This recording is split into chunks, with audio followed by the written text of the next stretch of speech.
Halo guys, assalamualaikum warahmatullahi wabarakatuh. Terima kasih yang udah saya sama official guys, semoga selalu sehat. Berkabar kalau untuk kita semuanya, gimana kabar kalian? Semoga selalu sehat ya guys ya. Kaisam lagi di luar, iya Kaisam lagi di KFC guys tuh, lagi makan. Makan apa kak? Oke, Kaisam kasih tahu ya guys ya. Kaisam itu makan burger guys. Masya Allah. Sama pipinya, kayak rotinya. Kalian makan apa guys? Makan yang kenyang ya guys ya, bahagiakan diri sendiri. Gimana nih teman kita yang lagi sakit, semoga Allah sehatkan. Teman kita yang masih kesulitan, semoga Allah mudahkan solusinya ya guys ya. Hari ini mumpung Kaisam lagi di luar ya guys ya, jadi Kaisam ini suasananya udah nggak marah hatinya. Kaisam ini mau berbagi satu kisah, di mana kisah ini sebenarnya apa ya, Kaisam itu marah juga, kesal juga. Ini tentang komplotan ya guys ya, para rentenir teman-teman kita yang berubah jadi monster ya guys ya. Termasuknya kejadian kemarin ini membuat Kaisam ini sebenarnya kesel, marah. Kayaknya hidup seperti itu tuh, aduh, nauzubillah min dzalik ya guys ya. Gimana kalau misalnya Allah itu negur ya guys ya. Kalau Kaisam itu takut. Ya mungkin teman-teman kita ini belum disentil aja sama Allah. Oke guys, ceritanya begini. Pekerja migran ini umurnya 25 tahun. Kerjanya di sana di Man Onsan ya guys ya. Ini namanya kita sebut aja Mbak Dila. Nah Mbak Dila ini ceritanya guys, lugu. Namanya juga umurnya 25 tahun ya guys ya. Masih aja nih dibodohin sama teman kita yang udah berumur, yang udah keselepek uang. Katanya sih namanya Mbak Tanti yang pinjem uangnya. Pada waktu itu si Mbak Dila ini memang gak ada urusan guys sama rentenir. Cuma karena dirayu sama Mbak Tanti, akhirnya uang 8.000-nya itu dipinjam untuk bayar bank H katanya. Tak aja tuh, uang 8.000-nya nggak dibalikin sama Mbak Tanti guys. Akhirnya Mbak Dila ini bingung dong ya, karena jujur aja Mbak Dila ini juga punya bank sendiri guys. Akhirnya untuk menutupi kekurangannya, ya mau nggak mau atas persetujuan Mbak Tanti, Mbak Dila ini minta izin untuk menggadaikan paspornya, tapi tanggung jawabnya Mbak Tanti. Akhirnya diiyakan. Ketemulah sama rentenir ini. Katanya sih rentenir ini markasnya di Causeway Bay sana guys, The Gang. Ini udah terkenal banget, anarkis. Ya tapi Kaisam sih nggak apa-apa, nggak takut ya. Selagi Kaisam ini ngomong bener, insya Allah. Jangankan itu ya guys ya, yang melukai, yang menyakiti teman-teman kita ya, Kaisam sih garda terdepan ini. Oke, singkat cerita, udah nih bayar jasa guys ya. Bayar jasa pertama lancar, kedua ketiga udah nggak lancar, karena memang Mbak Dila ini ya memang nggak bisa bayar gitu. Terus setelah itu guys, dia chat Kaisam untuk minta cara dan saran. Oke, saya tanya, utangmu berapa? 6.000. Ya udah, kalau kayak gitu kamu harus tabung uang 2.000 sebulan. Berarti dalam 3 bulan kamu itu bisa untuk mengambil paspormu. Tapi kak, nanti gimana kak kalau misalkan dia ngancam bos saya? Udah, kita hadapi.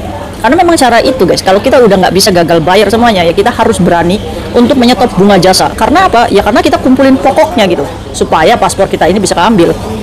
Oke, 3 bulan kemudiannya nggak bayar jasa dong. Dalam 3 bulan ini rentenir ini sudah mulai chat majikannya, mulai tanya tuh, Mbak Dila ada nggak dicari sama ibunya, katanya kayak gitu.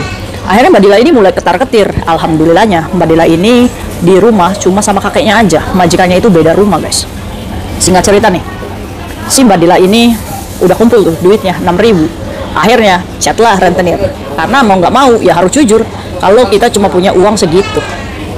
Akhirnya rentenir ini mintanya 7.500 guys. Saya bilang kekeh aja, kamu tambahin deh 500 nggak apa-apa, karena kemarinnya juga dia udah bayar jasa meskipun nggak full gitu ya guys ya. Kalau dihitung dalam nilai rupiah ya udah jutaan sih.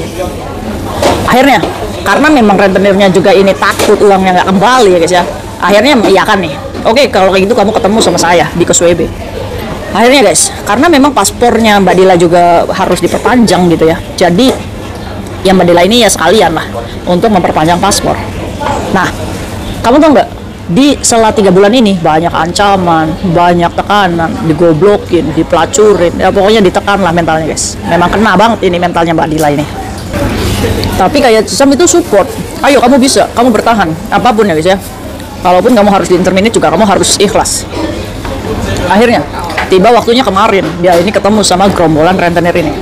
Rentenir ini termasuknya punya harga diri ya guys ya, nggak mau nih diinjek-injek sama Mbak Dila.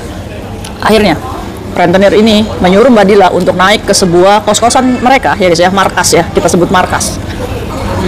Sebenarnya Mbak Dila ini udah ngomong sama Kaisam, kak, apakah saya naik? Salahnya Kaisam di sini. Kaisam itu salah, mengiyakan, menyuruh Mbak Dila ini untuk naik saja. Udah bismillahirrahmanirrahim. Akhirnya naiklah dengan telepon yang masih terhubung sama Kak Isam. Jadi Kak Isam itu mendengar apa yang diucapkan oleh rentenir ini. Naiklah Mbak Dila ini di daerah OSWB sana markasnya. Kak Isam itu nggak mau ngebongkar, tapi rentenir ini sudah sudah terkenal ya guys ya. Jadi mungkin video Kak Isam ini akan di-share kepada mereka. Ya nggak apa-apa, biar kalian tahu aja. Kalau kalian bisa mempermalukan orang, ya mungkin saya yang akan mempermalukan kalian.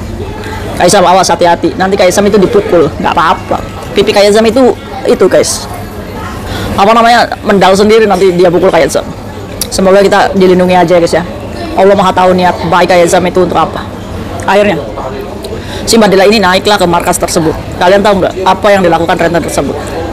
Dia ngomong, kamu itu kurang ajar ya, udah ngerjain saya. Kamu coba ingat berapa bulan kamu nggak bayar jasa dari hutang 6.000 ya guys ya. Ya rentenir ini berharapnya setiap bulan dikasih 1.200 ya kan. Hanya karena dia ini mengikuti taktik kayak Isam, jadi ya nengis gitu ya, nggak dapet duit 1.200-nya tuh. Pantas aja marah ya, iya biarin aja, biar serangan jantung. Akhirnya guys, nyampe atas si rentenir ini udahlah, pokoknya mencaci maki lah intinya.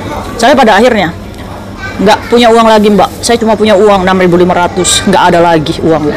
Nggak percaya si rentenir ini. Nah katanya guys, di ruangan tersebut ada tiga orang yang menghandle si Mbak Dila ini. Katanya ruangannya itu gelap. Si rentenir ini semakin maju tuh, dorong Mbak Dila ini. Katanya, kamu itu kurang ajar, umurmu berapa? 25 tahun. 25 tahun kamu itu sudah begini sama saya. Padahal Mbak Dila ini sudah memang niat mengembalikan uang si rentenir itu. 6.000 kan utangnya. Nah malah ditambahin 500. Ya namanya juga orang nggak bersyukur ya guys ya. Ditambahin sedikit aja mintanya kurang guys ya. Kata rentenirnya, ini bukan perkara uang katanya, ini perkara harga diri. Makanya guys ya, kalau kita nggak mau dipermalukan, ya jangan mencari uang seperti itu. Itu sama aja kita merendahkan diri kita sendiri. Sepakat nggak? Oke, lanjut. Setelah itu, Mbak Dila ini diomong kan, saya nggak percaya sama kamu. Coba kamu bongkar tasmu di depan saya. Kayak Isam benar-benar bersalah guys. Kenapa kayak Isam itu menyuruh si Mbak Dila ini untuk naik ke kandang macan ya guys ya. Harusnya kita juga bisa mempertahankan si anak ini untuk si rentenir itu menemui di luar aja gitu. Kayak Isam itu nggak sampai berpikir anak ini diapa-apakan. Tapi kayak Isam itu sudah berjanji ya guys ya. Kalaupun ini anak diapa-apakan, kayak Isam itu nggak akan tinggal diam. Semua rekamannya kayak Isam rekam. Oke guys, lanjut. Setelah itu guys, apa yang terjadi? Si Mbak Dila ini nggak mau ngasihin tasnya karena dia berpikir ya tas ini bagian privasi gitu ya, untuk mengorek-orek apakah masih ada uang di tasnya gitu ya guys ya. Akhirnya Mbak Dila ini menolak, ya nggak mau kak, saya nggak mau dibongkar di tas saya. Wah kamu itu pembohong katanya, sampai didorong guys keluar. Di situ ruangannya gelap ya guys ya, ada tangga, didorong sampai jatuh di sampingnya tempat sampah tersebut. Kalian bisa bayangin nggak, umur 25 tahun diserang 3 orang, didorong sampai tempat sampah jatuh. Tapi mentalnya Mbak Dila ini ya kayak sama acungin jempol gitu. Meskipun mau nangis, ya tapi Mbak Dila ini tahan katanya kak. Saya nggak mau kalah sama orang kayak gitu. Karena dalam hati Mbak Dila ini orang saya mau bener kok, orang saya mau bayar kok, masa diginikan. Akhirnya bangkit lagi tuh Mbak Dila. Akhirnya ya si rentenir itu ngalah guys, ambil 6.500-nya, terus kasihkan paspornya, dilempar itu ke Mbak Dila. Ya Mbak Dila waktu itu ya sudahlah, nggak apa-apa lah, yang penting paspor saya kembali, nggak disobek-sobek ya guys ya. Kalian tahu nggak rentenir itu ngomong apa? Kalau misalkan kalau kamu nyari majikan pun kamu nggak akan bisa. Karena apa? Karena kamu masih punya hutang, paspormu ditahan.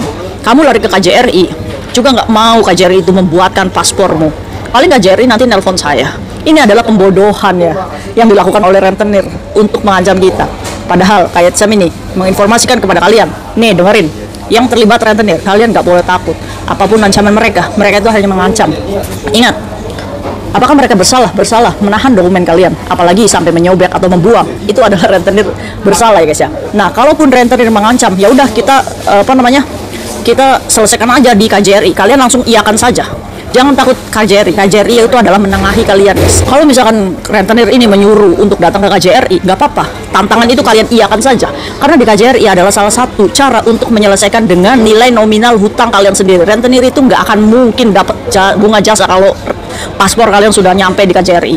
Jadi kalau rentenir mengancam kalian, paspor kamu sudah saya serahkan ke KJRI. Oh terima kasih kak, terima kasih. Oke nanti saya ambil KJRI. Oke seperti itu ya. Jadi jangan pernah takut paspor kalian dibuang atau di KJRI. Jangan. Oke untuk masalah pembuatan paspor baru di KJRI, apakah memang benar kak? Nggak bisa. Yang jelas ya guys ya, KJRI itu akan mengupayakan supaya kalian mengambil paspor kalian terlebih dahulu di rentenir tersebut dengan nilai uang ya sesuai hutang kalian. Nah kalau rentenir itu tidak bisa dihubungi atau hilang gitu ya. Nah, KJRI ini akan menghubungi majikan kalian. Majikan, tahu nggak nih Cece kamu punya hutang, paspormu nggak ada. Nah, kalau misalkan majikan kalian tahu, yang nggak jadi masalah, insya Allah KJRI akan tetap bisa membuatkan paspor kalian, asalkan kalian harus jujur sama majikan kamu. Oke? Nah, lanjut lagi tuh kepada Mbak Dila. Gimana Kak endingnya? Setelah paspornya diambil, uangnya sudah diambil rentenir, katanya punggungnya si Mbak Dila ini dikeremet ya guys ya. Ini udah termasuknya penganiayaan fisik. Terus dia ini mau turun ke lantai bawah itu menggunakan lift, yaitu di lorong yang gelap tersebut. Pas nyampe di lift, kamu tahu nggak? Tangannya Mbak Dila ditarik lagi kayak gini sama rentenirnya. Dia melihat ada 2 cincin kecil di jarinya, diambil guys, dilucutin itu sama si markasnya rentenir. 2 cincin, padahal dia memohon jangan diambil Kak, itu dari ibu saya, nggak peduli. Rentenir itu ambil 2 cincin pemberian ibunya. Dari sini kita paham bahwa apakah rentenir itu punya hati? No. Yang dia pikirkan adalah harga dirinya itu lebih mahal ketimbang harga diri kamu yang berhutang. Jadi untuk itu, Kak Isa mohon, kalaupun kalian butuh uang, jangan lari kepada mereka. Karena mereka itu tidak ingin disalahkan. Karena mereka akan selalu beralasan kalau kamulah yang mencari mereka. Padahal dari kasusnya Mbak Dila ini dizolimi oleh temannya, ya yang Mbak Tanti tadi. Apakah Mbak Tanti tahu perjuangannya Mbak Dila? Enggak kan? Untuk itu, pelajarannya apa? Jangan pernah menghutangkan sampai ribuan dolar kepada orang yang kita juga nggak tahu dia siapa, sehingga kita menjerumuskan sendiri, kita menjerumuskan kepada rentenir tersebut, bahkan kita seolah-olah nggak punya harga diri ya guys ya. Untung, alhamdulillah, Mbak Dila ini masih selamat kerjaannya, masih bebas, walaupun rasa trauma itu ada. Setelah keluar dari gedung tersebut, dia telepon Kak Isam dengan nangis terseduk-seduk. Kak, saya mentalnya kena. Oke, nggak jadi masalah. Insya Allah yang penting kamu masih selamat. Sekarang urus paspormu di KJRI, move on, dan harus belajar dari kesalahan ini untuk hidup yang lebih baik lagi. Pelajarannya dari sini apa? Pelajarannya, hei para rentenir di luar sana, sesombong-sombongnya kamu mencari uang, di hadapan Allah, kalian itu tetap hina. Untuk itu, yang menghinakan diri kamu adalah kamu sendiri. Mungkin pesan Kak Isam itu aja. Semoga kalian lekas sadar dan berhentilah untuk menzalimi teman-teman kita. Dan teman-teman kita di luar sana, jangan ya bergantung sama rentenir lagi. Kak Isam mohon, semoga kita selalu dalam lindungannya guys ya. See you next video. Bye bye. Assalamualaikum warahmatullahi wabarakatuh.